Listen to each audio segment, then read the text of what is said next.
Alright, so with super high-res textures, you can go even further with this workflow. And that is tileability. So at the point where you brought it into Photoshop and you had it like this, okay, we could have just took it right out of Photoshop and go Edit, Copy, Merge, File, New, OK, Edit, Paste.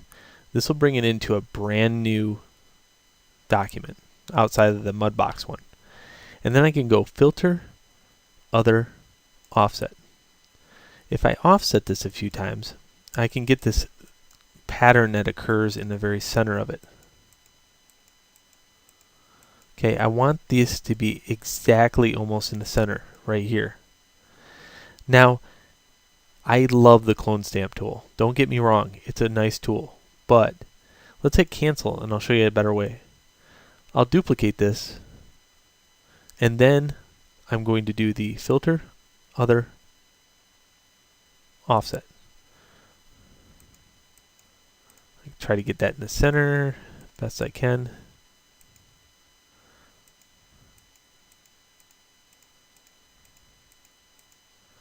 And I guess this way's down, that way's up. Alright, cool.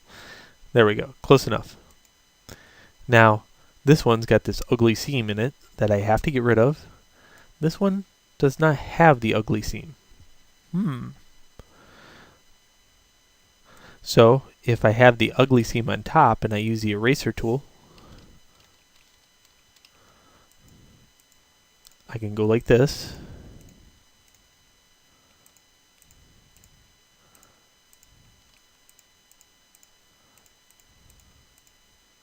And I can get rid of the ugly seam, leaving a tileable texture.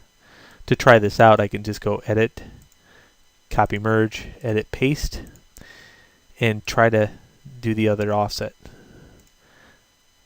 I might have this little pinch right here, but that's something I could take care of with the clone stamp tool. But other than that, this is pretty darn tileable. And I didn't lose any resolution over it. The clone stamp tool, yeah, as I said, it's a good tool, just it's kind of boring to use. So there we go. We now have a super high-res tileable texture. And what can we do with something like that? Well, let me show you. If we take this to a TGA and say tile rust steel,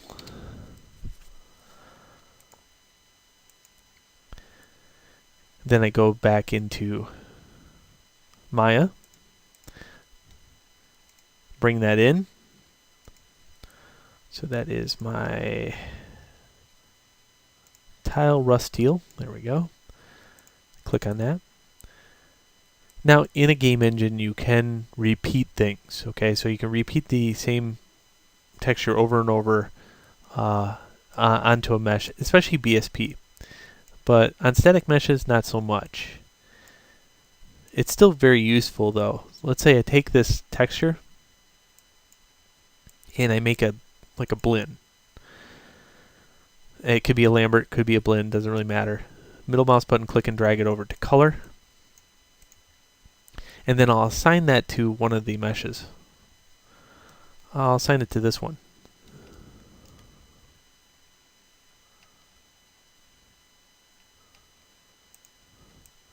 Okay, you can see it. It's pretty shiny. No doubt about it.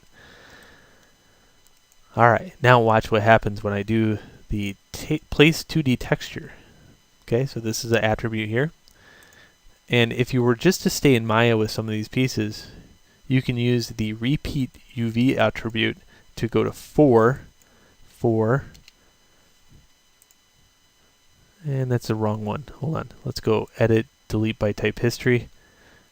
Make sure that's out of there. Make sure it's on blend.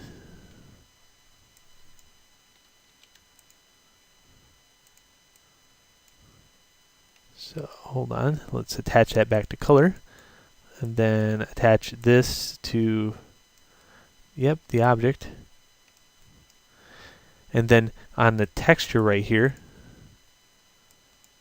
I can go to place 2D texture, and I can repeat that to 10's going to be a little bit too much. I would say 2 is good enough because it's already pretty high res. And look at that. Isn't that cool? So let me do it again. Let me go to 4 and 4. Wow, right? Super high res. Got to zoom way in to see it, to actually take it into advantage. Now, at that point, though, you can start seeing a texture or a pattern appear. So just know that anything, even if it's just the most casual thing, will repeat the pattern. So you're better off using something that doesn't have, like, let's say, this cloudy attribute to it.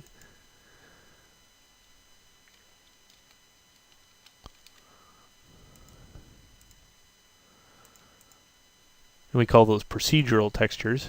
So this is kind of a procedural texture right here as it is. If I went to edit, copy, merge that,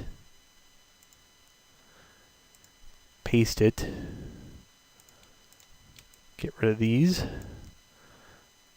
take this one, duplicate it, filter other offset. It should be set up with the offset now, so it just offsets it pretty good. You notice that this doesn't even have hardly any seam whatsoever. Okay.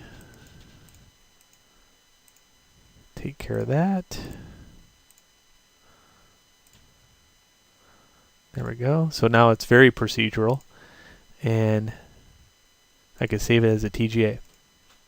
And I'll save it right over the top of the other one, that tile rusty steel, so it'll take less time to show it to you.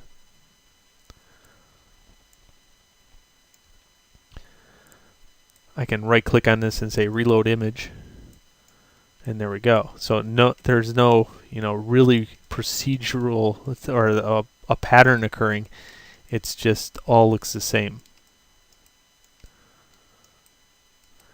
So that's how you use tileable assets or tileable textures onto meshes to make just almost HD variations of textures that you can zoom way in on.